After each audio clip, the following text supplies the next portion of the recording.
In recent years, it's really felt like the Battlefield franchise has struggled to figure out what it's trying to be. And it was never more obvious to me than when 2042 came out and they tried to shove hero mechanics into the Battlefield formula, in the process alienating a lot of long-term fans and really confusing new ones. Don't be sad. This is just how it works out sometimes. It turns out that sometimes when you try to copy your competitors because it's what's making money, it's not the best way to crawl back relevance for yourself. Thankfully though, Battlefield 6 is meant to be a course correction, a realignment if you will, that looks to recapture some of the magic that created those classic Battlefield moments the game's now famous for in the first place. And after playing the open beta this weekend, it really does feel like they're getting back to what made the franchise great. It feels like a Battlefield game, but at times it often feels like they're trying to steer the ship in more than one direction at once, which is frustrating because they're so close. Let me tell you guys what I mean, right after I tell you about the sponsor of today's video, NordVPN. I know you guys have already heard about them from tons of other creators like me, but I really have used them for years before I even got sponsored, which is why I was really happy to work with them. I got sick of using shady free VPNs, which I knew I couldn't trust with my info, just so I could get access to websites that I needed to for work while I'm abroad in Taiwan. So now with Nord, I can do my job and even watch shows that aren't available here in Taiwan as a bonus, like Stargate SG-1, an absolute sci-fi classic. So if you're looking for a reliable VPN service and you want to support my channel along the way, you can head on over to nordvpn.com/morphologist to get a huge discount on a 2-year plan, plus get 4 additional months for free. That's nordvpn.com/morphologist, and if none of it really works for you, you can always get your money back with their 30-day money-back guarantee.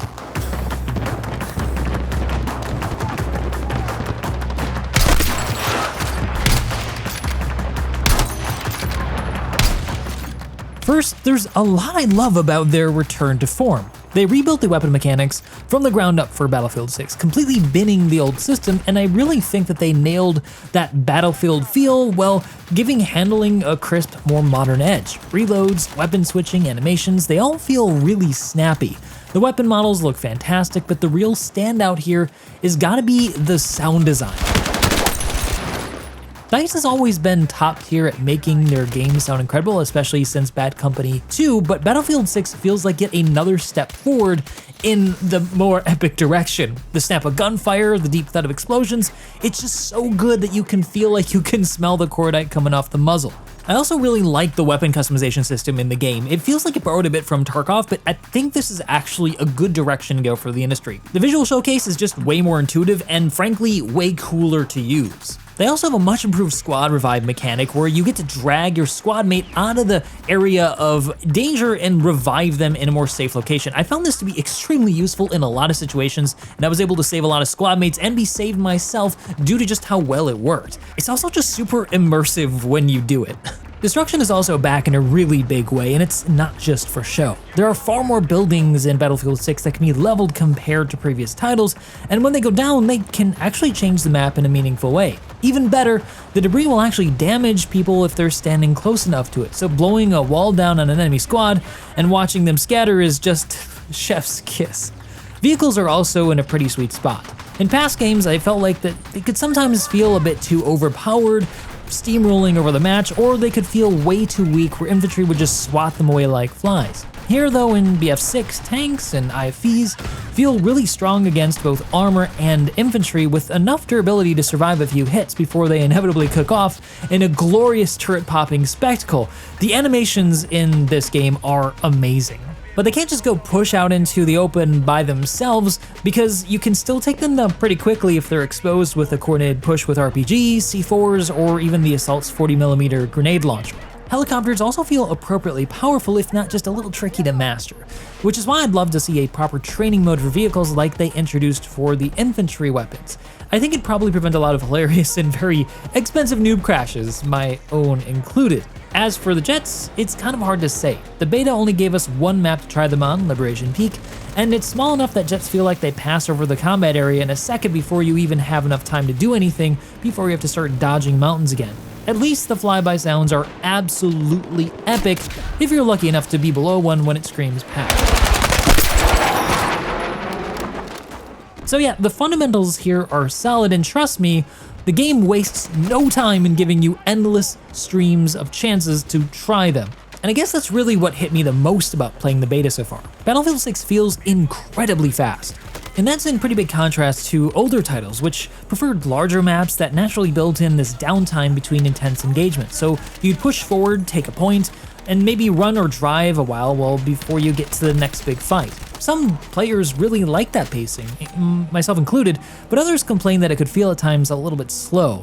I think DICE probably looked at some of the engagement metrics that they could see on their end and decided to cut down on that downtime, keeping the stimulation constant and the action a bit more intense to keep people engaged. And for players who want a pure adrenaline, zero dead air experience, that's definitely not a bad thing. Right now though, they've only got 3 maps in the beta: Liberation Peak, Siege of Cairo, and Iberian Offensive, and each of them have very different layouts, but are all relatively compact for a Battlefield game. And this is important context because we already know that DICE has plans to launch with 9 total maps, including a remake of Operation Firestorm from Battlefield 3, plus a US-based Brooklyn map that looks like it could be a bit bigger. And they even said that they're looking to bring back other fan-favorite maps over time. So saying that map design in Battlefield 6 still feels a bit small might be premature, but it's still strange that they didn't include a range of sizes for the beta to give a fuller first impression, especially because some of the weapons you can use, like the sniper class, really can only engage at distances of around 200 meters in the biggest map right now, and that kind of affects the way that weapon performance can feel at larger ranges. Based on what's playable now, the compact layouts, faster movements, and UI all combine to create then a short-feeling match with a near constant barrage of gunfire. Sometimes though, it can feel that the map is just too small for the player count. In Conquest especially, there's really no clear front line in most of the matches that I played. Instead of you steadily pushing towards the enemy in one direction, you're getting engaged from pretty much every angle. It's a 360 battle all of the time. Enemies can spawn or sneak in behind you at almost any time, making positioning feel more like guesswork than strategy. And because maps are roughly the same size across all the modes, the differences between the different types feel really minimal. It's all a whirlwind of just high-speed chaos. The only map that I can think of that really feels like that there's sometimes a clear front line and some good pacing is Liberation Peak, which is the biggest of the 3, but even that map is actually tiny compared to most other Battlefield installations we've had. Thing is though, that the matches themselves are only around 20 minutes, so that means by the time you feel you're warmed up, well, you're already back into the menu or waiting for the next match, so you're thinking like, what did I even win? So if that sounds a bit more like Call of Duty than Battlefield, then I don't think you're wrong on that. Look, I know that they really wanted to bring this back to the old DNA that they knew was successful from previous titles, but it feels like that they're borrowing still from somebody else's playbook. Spotting, for example, is now automatic, and if someone sees you, you're pretty much instantly marked, making hiding basically pointless. The problem is that this trains you then to look for those little red diamonds instead of scanning your environment, which just completely breaks immersion. Instead of paying attention to the battlefield, you're just hunting for the icons. And this also has a detrimental effect on the ability to do any kind of flanking maneuver or find a really good position to take shots from before you're instantly spotted. And my god, that sniper flare is enormous. It's like a freaking supernova in your face. But that aside, this ties into other issues with the UI. It can feel sometimes a bit too big and intrusive. Between oversized indicators and constant markers for spawning, it feels like you're just looking at the game through a busy infographic sometimes rather than being immersed in the world. Some of the fonts feel a little too big, the capture icons on the top just feel a little bit too tall and in your face. I just wish that there was a little bit more of a streamlining to the whole thing so that you could focus on the incredible environments and graphics they have in this game. And then there's the loss of faction identity. Both teams in at least the beta that we're playing, NATO and this new PAX thing, they both have the same weapons, vehicles, and gear. There's a slight difference. One of the camos is a bit darker, but when we start having custom camo come in the game, I think that differentiation is going to be harder and harder to spot. So it is a lot of, oh, is that my squad? Oh, it's not. Oh shoot, now I'm dead. The unique Battlefield immersion that we used to have then isn't really there anymore because you can't really tell from, say, just a silhouette in an instant whether or not somebody's friend or foe. And I suspect a big influence in this, moving away from clearly recognizable factions, because this was actually an issue in 2042 until they added like literal red and green markers on like character outfits. it may actually be a political thing coming from pressure from big markets like China, which really doesn't want its equipment likely portrayed in any kind of negative light. That's only my suspicion though, I don't have any confirmation, but living in Taiwan and being familiar with the thing with China's censorship and restrictive nature, it wouldn't be surprising if that's indeed the case. But it does make me wonder why they didn't just try to use some other factions gear, or like maybe some Challengers, or a T-90, or even a modern German Leopard against the typical US Abrams tank. It's a weird choice by DICE, and I don't really get it. Personally, I really miss seeing that variety of national equipment. Even like the Chinese J-20 stealth fighters, I kind of want to see those things come back, but maybe this is just the thing with the beta and they don't have all the vehicles in yet, and there's going to be more faction differentiation later on. I just don't know. The result then is just this feeling of less coordinated teamwork and more lone wolves sprinting around and just farming kills. And that's just fine. Sometimes you can just get into the rhythm and get some kills, turn off your brain and have some fun. But there are still some other things that tend to pop up in the experience, at least for me.